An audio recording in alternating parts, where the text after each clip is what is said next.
Yo les gens, j'ai une petite histoire à vous raconter qui s'est passée quand j'ai fait Compostelle en fait. Et en fait c'est parce que si je vous parle de ça maintenant, c'est que je viens d'écouter une émission radio qui avait eu lieu sur France Inter à propos de l'alcoolisme, du fait de boire et des conséquences que ça peut avoir. Et notamment, il y avait des témoignages disant que les choses s'étaient pas forcément bien passées sexuellement suite au fait qu'ils aient bu et que ils se sont fait abuser par des salopards sans scrupules. Voilà ce qui m'est arrivé quand j'ai fait Compostelle. En fait, je faisais mon petit pèlerinage tranquille et je suis tombé sur en traversant la frontière française, donc vers l'Espagne, la frontière espagnole du coup, j'ai fait la rencontre d'une Allemande en fait. Euh, Elle était mignonne, elle me plaisait bien. Bon. En fait, c'est elle qui est venue vers moi parce que c'était le soir où je venais d'arriver comment ça s'appelle, merde.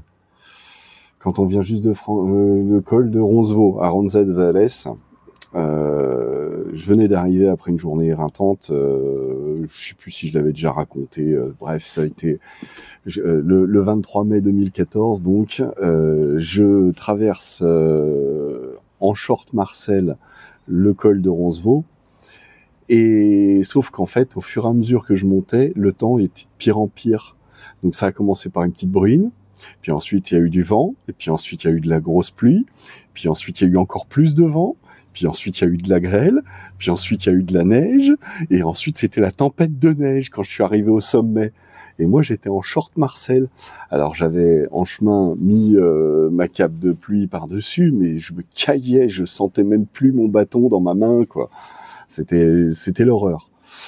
D'ailleurs, il y a des gens qui en meurent des fois de ça. Et donc moi, je voulais pas me laisser emmerder, surtout que j'avais vu que j'ai tracé. En fait, je continuais d'avancer, de monter. J'accélérais. Moi qui marchais déjà vite, j'accélérais le pas. Je suis arrivé en haut. En fait, j'étais en trottinant quoi. Donc ça, au moins, ça réchauffe un petit peu. Et de toute façon, je savais que j'en avais pas pour longtemps. Fallait juste pas se laisser abattre et tracer tout droit. Et donc je redescends, j'arrive, beau soleil et tout, en descendant quoi. C'était juste sur les hauteurs, quoi. Bref, tout s'est bien terminé. Finalement, je suis arrivé quasiment dans les premiers à l'étape en début d'après-midi là. Et et donc, je passe ma journée, je bouffe mon casse-dalle qui m'avait été offert par les gens de Saint-Jean-Pied-de-Port, ceux qui tenaient l'albergue où j'avais dormi. Il y a une autre histoire qu'il faudrait que je raconte à ce soir. Ce jour-là était très intense. Enfin, la veille et le lendemain. Et donc le soir venu, moi j'étais, je profitais du temps dehors après avoir pris ma douche, lavé mon linge et tout.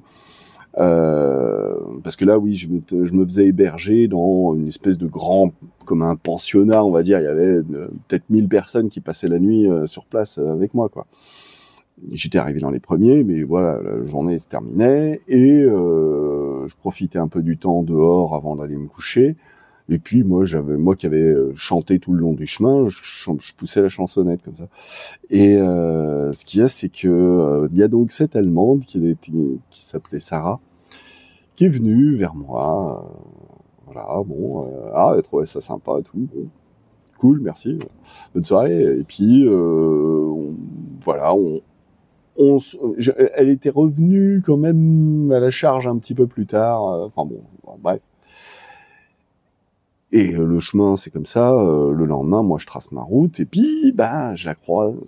Alors du coup, j'étais content de la croiser. Voilà. Alors, on a passé 2-3 jours à se tourner comme ça un petit peu autour. On a même passé une journée ensemble en stop à comment ça s'appelait, à Pamplune. Parce que moi, d'avoir forcé comme un gueudin, j'avais les genoux en compote. Il fallait que je me repose un jour ou deux.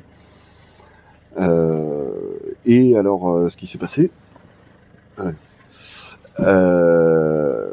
Et alors, ce qui s'est passé, c'est que donc on a passé une nuit à l'hôtel ensemble, parce qu'en fait, on pouvait pas rester dans dans une albergue plus d'une nuit d'affilée. Donc, on avait passé une journée sur place à Pampelune. Ensemble, quoi, voilà, faire connaissance et tout, ça s'est bien passé. Le soir, on dort à l'hôtel ensemble, donc on en avait été obligé de se prendre une chambre d'hôtel. Bon, il s'est rien passé. Alors ouais, mais bon, on se tournait un peu autour. Alors bon, j'ai tenté ma chance, elle a pas voulu, j'ai pas insisté, voilà. Bon, il s'est rien passé. Et puis les jours passent, et puis on s'est perdu de vue, puis on s'est retrouvés, on a passé du temps un petit peu ensemble, voilà. C'est le chemin, hein, c'est comme ça.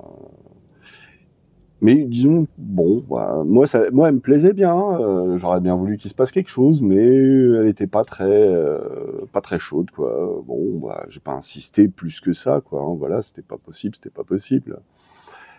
Et puis les jours passent et on se retrouve encore le soir dans donc un camping, un camping. Non, c'était pas vraiment un camping. C'est moi qui ai campé sur place au lieu de louer une chambre, un lit. Bref. Et donc j'avais planté ma tente sur la pelouse devant. C'était un grand truc. Elle passe la soirée avec ses copains, des Allemands. Enfin, quand je dis ses copains, des Allemands. Donc en fait, voilà, entre Allemands, ils se retrouvaient entre eux. Et donc elle passe la soirée avec eux. Et puis moi, moi de mon côté, puisque elle avait pas l'air motivée à ce qu'on passe du temps plus que ça ensemble. Et puis voilà, moi, je me couche de bonne heure. Je vais me coucher. Et puis quand j'étais dans ma tente. D'un coup, je l'entends de l'autre côté en train de gratter à ma porte. Ouais, salut, qu'est-ce que tu veux? Et puis je la voyais toute guillerette là, qui rentre dans ma tente et tout. Ça y est, elle était motivée, quoi. En fait, j'ai compris que c'est parce que j'ai dû la cuisiner un petit peu. En fait, on parlait en anglais, hein, oui, parce que je parle pas suffisamment bien allemand pour. Bref, on se débrouillait en anglais. Et en fait, à force de la cuisiner, elle m'a avoué que pour elle, pour avoir rentré dans sa zone intime, j'ai envie de dire, il fallait qu'elle ait picolé. En fait, sans alcool, ça l'intéressait pas plus que ça, ou je sais plus. Enfin bref, elle est pas non plus rentrée dans les détails, quoi. Et justement, moi, par rapport à ce que j'ai entendu là tout à l'heure, là, c'était vraiment un truc. Je lui ai dit, en fait, écoute, moi, tu me plais vraiment, quoi, mais le fait de devoir, que tu doives avoir picolé pour que tu puisses, pour que je puisse avoir accès à toi, c'est pas comme ça que moi je conçois les choses. Je veux dire, non, je voulais pas de ça, moi. Je la voulais, elle, mais pas à ce prix-là.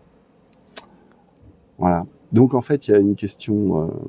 et je dirais, il y a une question d'alcool, mais il y a une question, voilà, de ce qu'on souhaite soi-même, quoi. Parce que, vous voyez, je veux dire...